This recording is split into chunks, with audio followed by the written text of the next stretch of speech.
জাতীয় পার্টি আর নির্বাচনে আসতে পারবে না বলে মনে হচ্ছে। জামাত চায় না জাতীয় পার্টি আসুক, গণ অধিকার পরিষদ চায় না জাতীয় পার্টি আসুক, এনসিপির নেতাকর্মীরা চায় না জাতীয় পার্টি আসুক। তো জাতীয় পার্টি না আসলে জামাত কিংবা এনসিপি গণ অধিকার পরিষদের একটা বিশেষ সুবিধা আছে। সেই সুবিধাটা হচ্ছে জাতীয় পার্টির ভোটগুলি হাতিয়ে নিতে চায়। এখন আওয়ামী লীগ তো নির্বাচনে আসতেই পারবে না, কারণ আওয়ামী লীগকে কোনো অবস্থাতেই এই সরকার নির্বাচনে অংশগ্রহণ করতে দিবে না। যদিও ডক্টর ইউনূস বলেছে ইতিহাসে শ্রেষ্ঠ নির্বাচন দিবে। এখন আওয়ামী লীগ ছাড়া ইতিহাসের শ্রেষ্ঠ নির্বাচন কিভাবে হয় সেটাই মানে ভাবা যায় না। আওয়ামী লীগের এত এত জনসমর্থন রয়েছে, কোটি কোটি ভোটার রয়েছে, এত বড় একটা জনসমর্থিত দলকে বাহিরে রেখে ইতিহাসের নির্বাচন, এটা যে একটা হাস্যকর নির্বাচন হতে যাচ্ছে, এটাই বাস্তবতা। কিন্তু বলবে কে? এখন যে বলবে সে হয়ে যাবে দালাল, সে হবে আওয়ামী লীগের দোসর। সত্যি বললে এখন বাস, সত্যি কথা মোটেও বলা যাবে না। এখন আওয়ামী লীগ এত বড় একটা সংগঠন, একটা সংগঠনের সবাই খারাপও হয় না, আবার সবাই ভালো হয় না। কিন্তু এই ইউনূস সরকারের অধীনে লাগাতার যেভাবে আওয়ামী লীগের নেতাকর্মীদের ঢালাওভাবে মামলা দিচ্ছে, হামলা করছে, জেলে ভরছে, এবং সবচেয়ে বড় কথা হচ্ছে আন্তর্জাতিক অপরাধ ট্রাইব্যুনালে একটা অধ্যাদেশ জারি করেছে যে এই সংগঠনের বিরুদ্ধেও, মানে আওয়ামী লীগ যে একটা সংগঠনের বিরুদ্ধেও ব্যবস্থা নিচ্ছে। এবং তাজুল ইসলাম যে এই মুহূর্তে আপনার আন্তর্জাতিক অপরাধ ট্রাইব্যুনালের চিফ প্রসিকিউটর, সে বলেছে এই মুহূর্তে একজন কর্মকর্তা প্রাথমিক তদন্ত করছে আওয়ামী লীগ সংগঠনের বিরুদ্ধে। পরবর্তীতে যদি এই সংগঠনের পক্ষে আরও কোনো দল কাজ করে, ওই দলের বিরুদ্ধে অ্যাকশন নেওয়া হবে।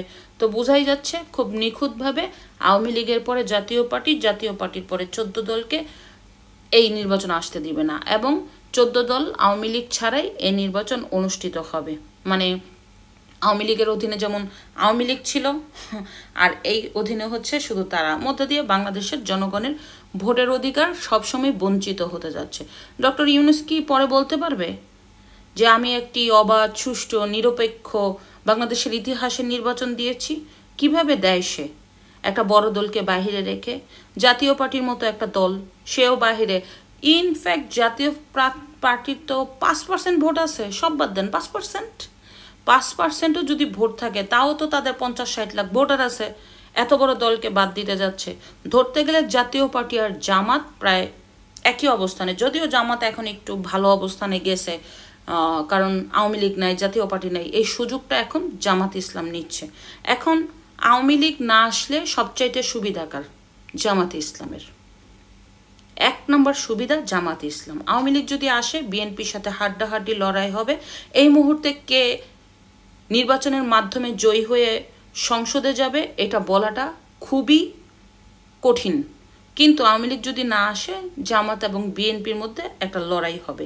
তবে আওয়ামী লীগ না আসার সবচেয়ে বড় সুযোগ হচ্ছে জামাত ইসলাম। সেই সাথে জাতীয় পার্টিও যদি না আসে, সেই সুযোগটা নিবে গণ অধিকার পরিষদ, এনসিপি, এবি পার্টি। যদিও তারা যারা বলে আর কি জাতীয় পার্টিকে ক্ষমতা আসতে দিব না, তারা আওয়ামী লীগের দোসর, স্বৈরাচারের দোসর, ফ্যাসিস্টের দোসর যারা বলে, তারা তাদের এলাকা থেকে যদি ইলেকশনে দাঁড়ায় জামানত নিয়ে আসতে পারবে না, এতটুক ভোট তাদের নাই। যদিও এখন তারা ক্ষমতার দাপটে, সময় তাদের হাতে, তারা এই সময়ের অপব্যবহার করছে, যদিও এই সময় একদিন ফিরে যাবে।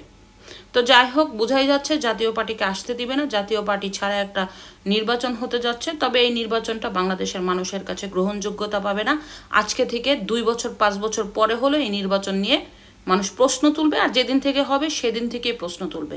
কারণ আওয়ামী লীগ ছাড়া, জাতীয় পার্টি ছাড়া, সব দলের অংশগ্রহণ ছাড়া কখনোই ইতিহাসের সেরা নির্বাচন হবে না। হবে সরকার একঘেয়েমি করবে, সরকারের সুবিধা নিবে, সরকার তার ক্ষমতার অপব্যবহার করে সে একঘেয়েমি নির্বাচন দিতে পারবে।